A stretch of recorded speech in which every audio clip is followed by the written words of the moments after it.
Friends, I am back with another episode of reality quest. अगर आपको video पसंद आए तो इसे लाइक करना, मेरे चैनल को सब्सक्राइब करना मत भूलना। आइए वीडियो को शुरू करते हैं। जैसा कि पिछले चैप्टर में हमने देखा था कि बोरामाई डोंग एरिया का लीडर बनने के लिए दोनों सीहन एंड डोवान के बीच में लड़ाई चल रही थी। तभी डोवान अचानक से सीहन पर क्रिटिकल हिट मारता है, जिससे कि सीहन को बहुत ही ज़्यादा चोट लग जाती है। लेकिन अभी लड़ाई बाकी थी। इस चैप्टर की शुरुआत में हम देखते हैं कि डोवान पूरे जोर से आगे बढ़ता है और कहता है कि बस एक और हिट मुझे मारना है और इसका काम खत्म। बस एक बार फिर से इसकी चेस्ट पर वार कर लूं। तभी हम देखते हैं कि सीहन तैयार होता है डोवान के अटैक को रोकने के लिए और कहता है कि मैं फिर से तेरे उसी दाव में फंसने वाला नहीं हूँ। लेकिन सरप्राइजिंगली हम देखते हैं कि डोवान का हाथ इसकी चेस्ट पर नहीं बल्कि इसकी नाक की तरफ जा रहा होता है। ऐसा लगता है कि डोवान सीहन के नाक पर मारने वाला है। डोवान के इस मूव को समझाने के लिए हमें एक छोटी सी स्टोरी दिखाई जाती है, जहाँ पर हमें बताया जाता है एक शार्क मछली के बारे में। एक शार्क मछली जिसकी लेंथ होती है 6.1 मीटर कम से कम। उसके अलावा इसका वेट 900 केजीज तक होता है। ये समुद्र की सबसे ज़्यादा खतरनाक शिकारी होती है। अगर कभी ऐसा हो कि तुम्हारा सामना एक शार्क मछली से हो जाए, तुम उसके बीच में फंस जाओ, तो तुम्हें क्या करना चाहिए पता है? उसकी नाक को हिट करो, क्योंकि चाहे कितना भी बड़ा जानवर क्यों ना हो, कितना भी बड़ा, कितना भी ताकतवर क्यों ना हो, लेकिन उसकी नाक हमेशा वीक स्पॉट ही होती है। हमें दिखाया जाता है कि समुद्र में दो लड़के हैं, जहाँ पर एक शार्क आ जाती है, एक लड़के को निगलने की कोशिश करती है, लेकिन तब वो लड़का उसकी नाक पर जोर से वार करता है अपने पैर से, और इस तरह से वो दोनों ही शार्क से बच जाते हैं। तो हमें ये समझाने की कोशिश की जा रही है, चाहे आदमी की बॉडी कितने भी स्ट्रांग और क्यों ना हो, लेकिन उसकी नाक हमेशा वीक ही रहती है, क्योंकि वो उसे ट्रेन नहीं कर सकता। जिस तरह से शार्क की नाक कमज़ोर होती है, उसी तरह से इंसानों की भी नाक बहुत ही ज़्यादा कमज़ोर होती है। चाहे वो कितना भी अपनी बॉडी को ट्रेन करे, लेकिन वो अपनी नाक को स्ट्रॉन्गर नहीं बना सकते। इसीलिए कोई भी लूज़र, कितना भी बड़ा लूज़र क्यों ना हो, उसके पंचेस कितने भी खराब क्यों ना हो, फिर भी वो अपने ओपोनेंट की नाक पर अटैक करके उसे हराने की कोशिश करता है। और हम देखते हैं कि डोवान भी बिल्कुल यही करता है। सीहन जो उससे कहीं ज़्यादा है, वेट, हाइट, सब चीज़ों में, डोवान इसकी नाक पर बुरी तरह से अटैक करता है, फाइनल ब्लो मारता है, और इस वक्त सीहन की हालत खराब हो जाती है। तब डोवान सोचता है कि मुझे कुछ फाइनल हिट्स मारने होंगे। इसे खत्म करने के लिए मैं बस 1% चांस के क्रिटिकल हिट के सहारे नहीं बैठ सकता, उसकी वजह से तो मैं मारा ही जाऊंगा। हम देखते हैं कि सीहन की नाक से खून निकलने लगता है। ये अपनी नाक को पकड़कर घुटने पर आ जाता है। तब सीहन कहता है कि you I am gonna kill you, मार दूंगा तुझे, मैं मार दूंगा। इसी बीच में हम देखते हैं कि डोवान इसे एक भी मौका नहीं देता। ये पीछे से आकर सीहन की गर्दन को पकड़ता है और इसकी नाक में अपनी दोनों उंगलियां घुसाकर कहता है कि छोड़ दूं तुझे, छोड़ दूं? तूने ऐसा कैसे सोच लिया? मैं तुझे नहीं छोड़ने वाला, चिंता मत कर, मैं तुझे आज हरा कर ही रहूंगा। और ये बुरी तरह से सीहन की नाक को खींचता है, इसके गले को दबाता है, जिससे सीहन की हालत खराब होने लगती है। तभी वहां पर खड़े बाकी बुली लड़के कहते हैं कि हाँ, देखो इसकी फाइट, मुझे तो गूज़ बम्स आ रहे हैं। हम तो सोच भी नहीं सकते थे कि ये छोटा सा लड़का इतना ब्रूजुअल हो सकता है, इतना निर्दयी हो सकता है लड़ाई में। उधर खड़ी सियोन भी ये सब देखकर हैरान हो जाती है कि किस तरह से ये डोवान फाइट कर रहा है। इन दोनों की फाइट के बीच में हम देखते हैं कि वहीं पर रखा कूलर गिर जाता है और उसके अंदर से पानी निकलने लगता है। और ये भी दिखाया जाता है कि उस कूलर का वायर कटा हुआ है, जिसकी वजह से यहाँ पर स्पार्क होने वाला था।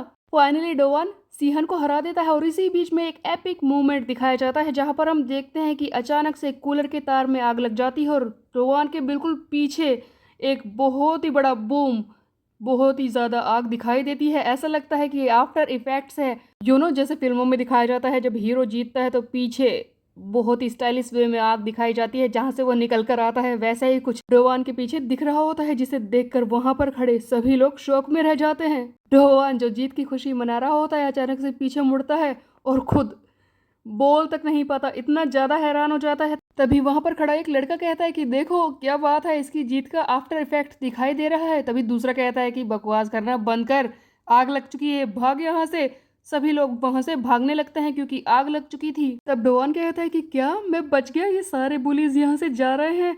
कैरियो बार में तो पुलिस आ गई थी और अब ये आग, क्या बात है, किसी तरह से मैं बच तो गया। बाकी बच्चों की भीड़ के साथ डोवान भी बाहर आकर बैठ जाता है और कहता है कि हाँ, हाँ, बच गया मैं, गिव मी अ ब्रेक यार, बस अब मैं लड़ाई नहीं कर सकता। मुझे तो लगा था कि मैं मारा ही जाऊंगा, आग में जल जाऊंगा, लेकिन मैं बच गया, शुक्र है। तभी डोवान के पीछे कुछ लड़के खड़े होते हैं जो आग से निकल कर आए हैं। वो आपस में बात करने लगते हैं कि हे, तुमने देखा सियोन कहाँ पर है। तभी दूसरा लड़का कहता है कि सियोन लगता है अंदर ही होगी, वो शायद सीहन गैंग को बचा रही होगी, ऐसा ही हो सकता है। सियोन अंदर थी। ये बात सुनते ही डोवान बहुत ही ज्यादा हैरान हो जाता है। सियोन आग में फंस गई ये सोचकर डोवान भागता है बिल्डिंग के अंदर, दोबारा ऊपर चढ़ने लगता है सीढ़ियों पर। भागते भागते डोवान सोच रहा होता है कि अरे यार, ये मैं क्या कर रहा हूँ। वो आग में क्या कर रही है। वो चुपचाप निकल कर नहीं आ सकती थी, उसे दिखाई नहीं दे रहा था कि आग लग रही है। सबसे पहले बाहर आना चाहिए था। और मैं वापस क्यों जा रहा हूँ उसे बचाने के लिए। मैं तो उसे जानता तक नहीं, अभी तक तो बस मुझे उसका नाम ही पता है, फिर भी मैं उसे बचाने के लिए जा रहा हूँ। तभी डोवान को वो बात याद आती है जो सियोन ने इसे कही थी कि आज पूरे दिन तुम्हें मेरे साथ रहना है। तब डोवान को वो सारी चीज़ें याद आती है जो इसने पूरे दिन में सियोन के साथ की थी, कितना मज़ा किया था। इसीलिए डोवान जल्दी से भागता है सियोन को बचाने के लिए। डोवान फाइनली पहुंच जाता है और कहता है कि सियोन, मैं आ गया तुम्हें बचाने। तब इससे पहले कि डोवान कुछ बोलता, वहां पर हम देखते हैं कि सियोन बिल्कुल सेफ होती है। वो लड़का जो स्टेज पर था, जिसने सारे मीटिंग को कंट्रोल किया था, वो चश्मे वाला लड़का फायर एक्सटिंग्विशर से इस आग को बुझा देता है और कहता है कि क्या हुआ डोवान, तुम वापस आ गए, क्या कुछ काम था। तब डोवान कहता है कि वो बस मैं तो सियोन को बाय कहने के लिए आया था। अरे यार, मैं कहाँ फंस गया। तब हम देखते हैं कि वो चश्मे वाला लड़का सिहन को अपने कंधे पर उठाता है और बाहर लेकर आता है और कहता है कि वैसे फायर की वजह से आज की मीटिंग सही से नहीं हो पाई, अगली बार ये असेंबली सही तरीके से होगी। सिहन, मैं तुम्हें पहले ही बता दूंगा, अगली बार कोई परेशानी मत खड़ी करना।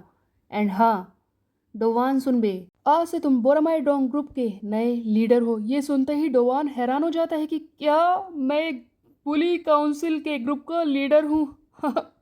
ये सब क्या है, ये तो बिल्कुल सपने जैसा लग रहा है। इसके बाद हम देखते हैं कि सियोन और डोवान आपस में बात करते हुए जा रहे होते हैं। तब सियोन कहती है कि देखो, मुझे माफ़ कर दो, मैं तुम्हें इस तरह से परेशान नहीं करना चाहती थी।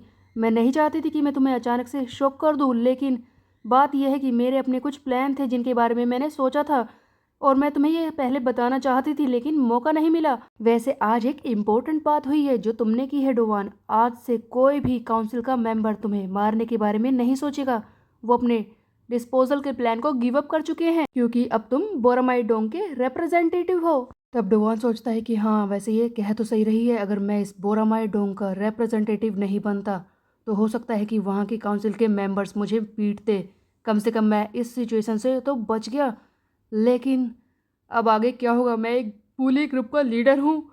हाँ, खैर इस बारे में बाद में सोचूंगा। तभी हम देखते हैं कि सियोन का घर आ जाता है। सियोन कहती है कि यही मेरा घर है, तो ठीक है, फिर हम बाद में मिलते हैं। जिस पर डोवान कहता है कि ओह हाँ, याद आया, ये फिश ले लो। गाइज, हमने पहले देखा था कि जब क्वेस्ट को पूरा करने के लिए डोवान इस लड़की के साथ घूम रहा था, तभी एक सीन ऐसा दिखाया गया था जहाँ पर सियोन एक क्लो मशीन गेम को घूर रही थी जिसके अंदर कई सारी फिश थी। डोवान को लगा था कि सियोन को ये चाहिए, इसीलिए डोवान ने बहुत सारी फिश जीती थी। इन्हीं में से एक फिश अब डोवान सियोन को दे रहा होता है। तब सियोन कहती है कि क्या ये फिश, लेकिन तब डोवान बोलता है कि क्या तुम्हें फिश नहीं चाहिए, लेकिन उस वक्त तो मैंने देखा था कि तुम क्लो मशीन को किस तरह से घूर रही थी, मुझे लगा था कि तुम्हें एक एक्रेड गेम वाली फिश चाहिए। तब सियोन बोलती है कि ओह, तुम्हें ऐसा लगा।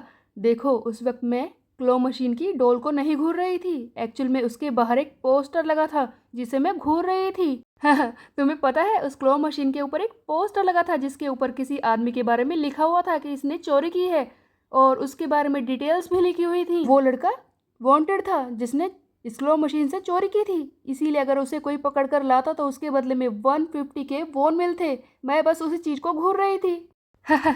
सिली डोवान, तुम भी ना। खैर, पहले के लिए तुम्हारा थैंक यू। तब डोवान कहता है कि क्या पहले के लिए।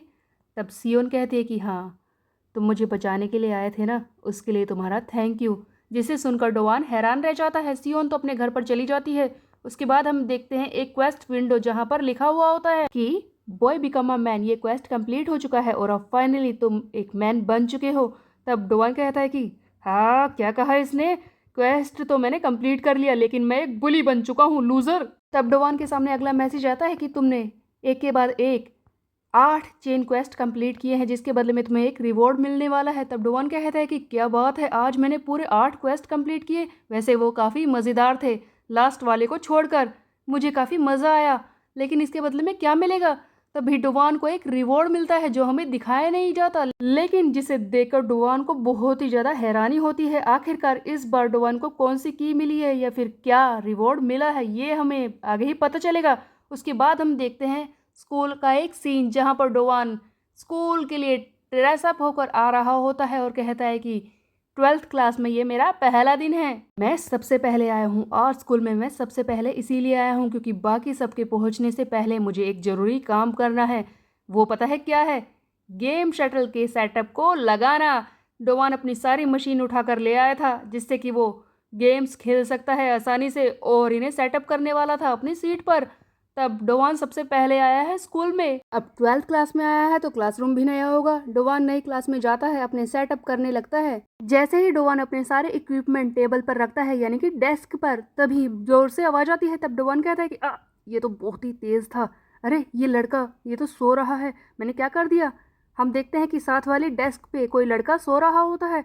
तब डोवान इसके फोन पर रखी इसकी स्टूडेंट आईडी पर ध्यान देता है जिस पर इसका नाम लिखा होता है। इस दूसरी डेस्क पर जो लड़का बैठा है इसका नाम है हैन यून संग। इस नाम को देखते ही डोवान सोचता है कि हाँ, हैन यून संग, ये नाम तो मैंने कहीं सुना है। तब डोवान को सियोन की बातें याद आती है। यहाँ पर हमें दिखाया जाता है जब डोवान और सियोन घर पर आ रहे थे तब सियोन ने इसे बताया था कि ये हैन यून संग सिलिमडोंग ग्रुप का लीडर, वहाँ के एरिया का लीडर, ये ग्वांग यू के सभी बुलीज में से सबसे ज्यादा डेंजरस है। मतलब कि इस ग्वांग यू सिटी में जितने भी बुलीज ग्रुप हैं उनमें से सबसे ज्यादा डेंजरस ये सिलिमडोंग ग्रुप का लीडर हैन यूंग संग था। तब डोवान वो डर के मारे कांपने लगता है और कहता है कि नो वे, मैं तो सोच ही नहीं सकता था। अरे मैं तो नई क्लास में आया था, ये क्या हो गया? मैं तो सोच ही नहीं सकता था कि मैं इससे यहाँ पर मिलूंगा। हैन यून संग खड़ा होता है और डोवान से कहता है कि ओह डोवान, तुम यहाँ पर आ गए।